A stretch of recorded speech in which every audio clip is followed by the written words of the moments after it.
नमस्कार, मैं हरि, आप देख रहे हैं डिजिटल न्यूज झारखंड। आज जानते हैं झारखंड के प्रमुख खबरों के बारे में। इससे पहले छोटी सी निवेदन की वीडियो को एक लाइक अवश्य कर दें। आपका लाइक करना ही हमारा मेहनत का फल होता है। तो चलिए शुरू करते हैं आज की पहली और बड़ी खबर से। झारखंड के 11,550 पशुपालकों को दुधारू पशु देगी सरकार, ये है योजना। जैसे बता दें, मुख्यमंत्री पशुधन विकास योजना के तहत राज्य के किसानों एवं पशुपालकों की आमदनी बढ़ाकर उन्हें आर्थिक रूप से सबल बनाने के लिए राज्य सरकार प्रथम चरण में 11,550 पशुपालक किसानों को दुधारू पशु गाय भैंस उपलब्ध कराने जा रही है। आपको बता दूं, पशुपालन निदेशालय की ओर से इसके लिए जिलावार लक्ष्य तय करते हुए पशुधन आपूर्ति की प्रक्रिया शुरू कर दी गई है।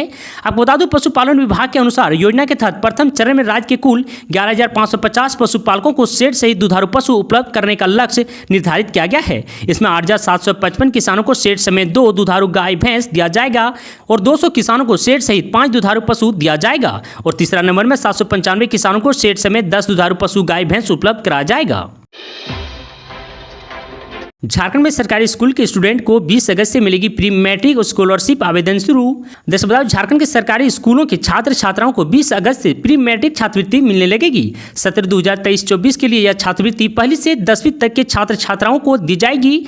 आपको बता दो, इसके आवेदन भरने की प्रक्रिया शुरू हो गई है। इस बार आवेदन करने के साथ साथ छात्रवृत्ति का भुगतान भी किया जाएगा। अनुसूचित जनजाति, अनुसूचित जाति और पिछड़ा वर्ग के छात्र छात्राओं को इस छात्रवृत्ति का भुगतान किया जाएगा। दरअसल आपको बता दो, पहली से 5वीं क्लास में पढ़ने वाले इन कोटि के छात्र छात्राओं को 1500 रुपये सालाना छात्रवृत्ति मिलेगी। वहीं 6ठी से 8वीं के बच्चों को 2500 रुपये दिए जाएंगे। आपको बता दूं, छात्रावास में रहकर पढ़ने वाले इन कोटि के बच्चों को 2000 रुपये दिए जाएंगे। इनके अलावा 9वीं से 12वीं की छात्र छात्राओं को 4500 रुपये साल भर में छात्रवृत्ति के रूप में दिए जाएंगे। आपको बता दूं, कल्याण विभाग की ओर से इसके संबंध में विस्तृत निर्देश जिलों को भेज दी गई है। सहायक आचार्य पद के लिए ऑनलाइन आवेदन की तिथि बढ़ी। दरअसल बताओ, झारखंड के 26,000 सहायक आचार्य पद के लिए मंगलवार से किए जाने वाले ऑनलाइन आवेदन की तिथि बढ़ा दी गई है। अब 16 अगस्त से अभ्यर्थी ऑनलाइन आवेदन कर सकेंगे।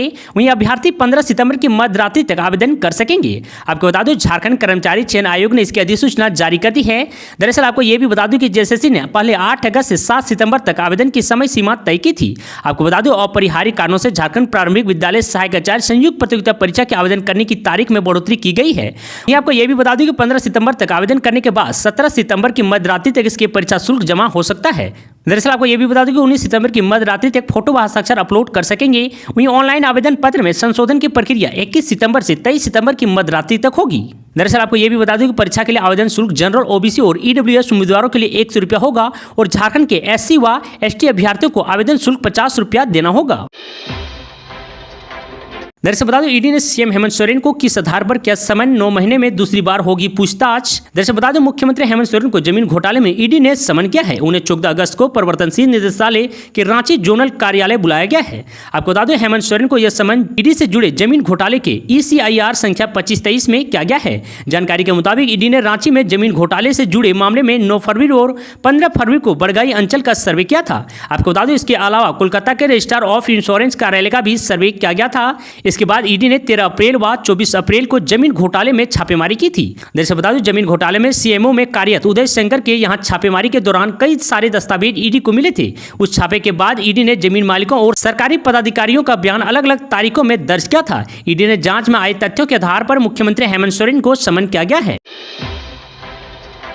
डुमरी विधानसभा में आचार संहिता लागू। जैसे बताओ, झारखंड एक बार फिर उपचुनाव की राह पर है। 6 अप्रैल के शिक्षा मंत्री जगन्नाथ महतो के निधन के बाद डुमरी विधानसभा सीट खाली हो गया था।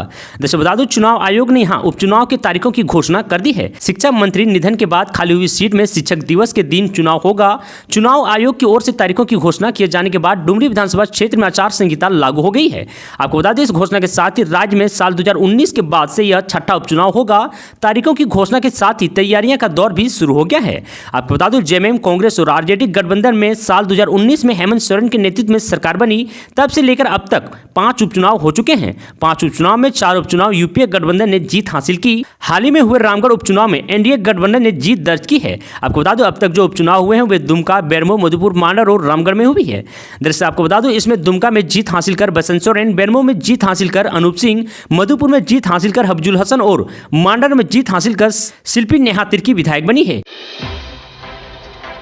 झारखंड प्राथमिक शिक्षकों की प्रमोशन की गाइडलाइन तय, मेरिट लिस्ट होगी वरीयता का आधार। दर्शक बता दूं, राज्य भर के प्राथमिक शिक्षकों के लिए अच्छी खबर है। झारखंड सरकार के स्कूली शिक्षा एवं साक्षरता विभाग के अंतर्गत संचालित होने वाले प्राथमिक शिक्षा निदेशालय की तरफ से सरकार के सचिव रवि कुमार ने सभी जिलों के उपायुक्त एवं जिला शिक्षा अध्यक्ष को पत्र भेजा है। इसमें राजकीय प्रारंभिक विद्यालय के शिक्षकों की वरीयता सूची के निर्माण में शिक्षकों की आपसी वरीयता के निर्धारण के बिंदु पर मार्गदर्शन भेजा गया है। पत्र में कहा गया है कि नई संशोधन नियमावली के गठन की तिथि तक प्रारंभिक शिक्षकों की आपसी वरीयता की निर्धारण एवं वरीयता सूची का निर्माण अनुशंसा के आलोक में यथाशीघ्र पूर्ण करते हुए नियमानुसार प्रमोशन की कार्यवाही सुनिश्चित करने का निर्देश प्राप्त हुआ है। झारखंड में पूर्वी सिंहभूम के गालूडी में गरजे जयराम महतो कहा कि खनिज देकर हम फटी धोती कमीज पहनने को हैं मजबूर। जैसे बता दें, युवा टाइगर के नाम से चर्चित JBKSS के अध्यक्ष जयराम महतो मंगलवार को पूर्वी सिंहभूम के गालूडी अंचालिक मैदान में सरकार के खिलाफ जमकर गरजे। उन्होंने लोगों से अपने एक वोट की ताकत के बारे में जानकारी दी। कहा कि वर्तमान में JMM सरकार जल, जंगल और जमीन की सरकार बताते हैं, लेकिन इन्हीं की सरकार में अधिकतर जंगल उजड़ गए, गरीबों की जमीन बड़े बड़े उद्योगपतियों को सौंपी जा रही है। आम लोग ना तो उस जमीन पर खेती कर पा रहे हैं और ना ही अपना हक जता पा रहे हैं। दरअसल बता दें, युवा टाइगर जयराम महतो ने कहा कि आप लोग आज सवाल बनकर आए हैं, आपके पास सवाल है लेकिन सरकार के पास जवाब नहीं है। सरकार धोती और साड़ी बांट रही है, हमें नौकरी चाहिए, धोती और साड़ी नहीं। शहीदों के बलिदान को बेकार ना जाने दें। याद रखें, हमें अपने हक के लिए लड़ना होगा। हमने तो सब लुटा दिया है, लेकिन हमें क्या मिला। दरअसल बताओ, झारखंड में पारा शिक्षकों के लिए EPF बीमा और कल्याण कोष पर फैसला 10 अगस्त को। दरअसल बताओ, झारखंड के पारा शिक्षकों कस्तूरबा गांधी बालिका विद्यालय के कर्मी और BRP, CRP और EPF बीमा और कल्याण कोष का लाभ मिल सकेगा। इसे निर्धारित करने के लिए झारखंड शिक्षा परियोजना परिषद ने इसके संघों के साथ 10 अगस्त की बैठक बुलाई है। JPC की राज्य परियोजना निर्देशक किरण कुमारी पांसी ने संबंधित संघों की बैठक में शामिल होने के लिए पत्र लिखा है। दरअसल बता दूं, राजधानी रांची में पाइपलाइन बिछाने के दौरान भीषण हादसा हुआ। रांची के हरिहर सिंह रोड में सीवरेज पाइपलाइन बिछाने के दौरान मिट्टी धंस गई, जिसकी चपेट में एक मजदूर आ गया, वह मिट्टी में दब गया। आपको बता दूं, साथ ही काम कर रहे मजदूरों ने शोर मचाकर मदद की अपील की। तकरीबन 40 मिनट की कड़ी मकसद के बाद उस मजदूर को निकाला गया।